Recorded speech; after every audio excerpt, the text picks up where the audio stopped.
there was a management plan that was set up to handle a fairly significant amount of water, just not that much in one single storm event. And the system really worked. It worked exceptionally well.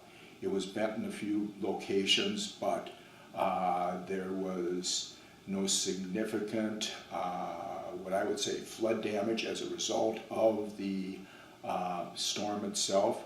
People did have water in the basements, but basically that was from window wells filling up and that, but actually as a result of the creek and the conveyance system, it worked exceptionally well. And the district was actually commended by FEMA when they came in after several days after the storm, and basically indicated that anywhere else in the country a storm of that magnitude would have had severe structural damage and actual loss of life.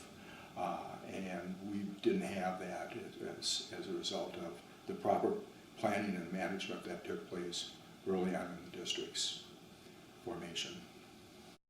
The initial establishment of the district's floodplain was based on alternate development conditions.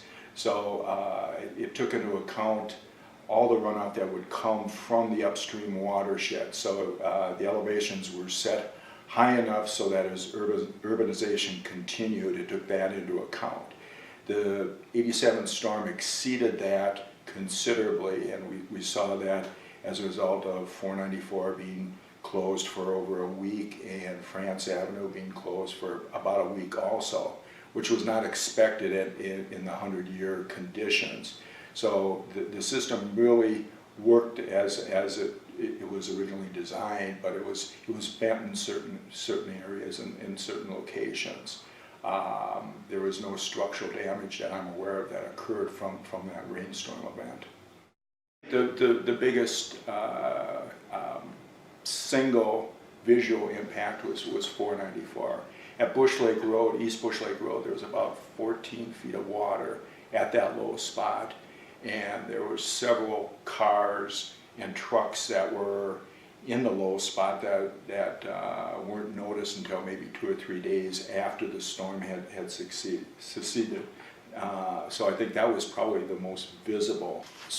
I would say the biggest public input that resulted from the storm, or a couple days after, dealt with the Marsh Lake Dam, where the peak came through about 2 to 3 days after the storm event, and the residents were concerned about the flooding that could potentially occur in Marsh Lake.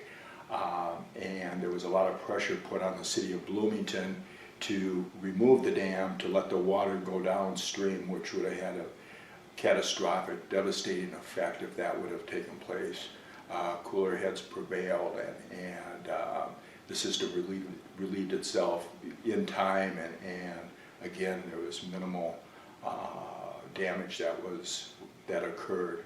One of the benefits of the district being formed and working with the municipalities was Marsh Lake and Normandale Lake, right in the center of Bloomington, the third largest city in Minnesota. There's over a square mile of area that's been set aside basically for flood storage.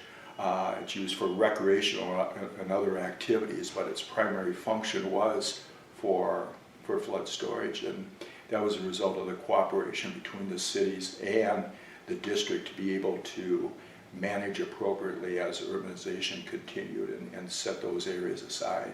Otherwise, if those areas weren't there, again, if proper management wasn't provided, there would have been just devastating structural damage and possibly loss of private lives.